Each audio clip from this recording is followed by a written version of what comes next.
Action. Okay, now let's set the temperature controller. And here it is the vertical temperature controller for the middle ceiling device.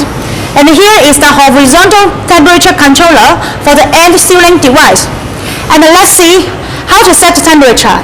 The red one number, it means the real temperature. And the green one, it means the target temperature. Let's set 155 as the target temperature.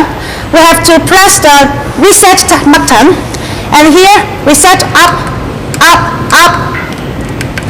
to our target temperature, and again we press the reset button, and we will wait the green one to arrive to the red one, and it is same number, and we will start machine. And here we use the same setting way for the horizontal temperature controller here.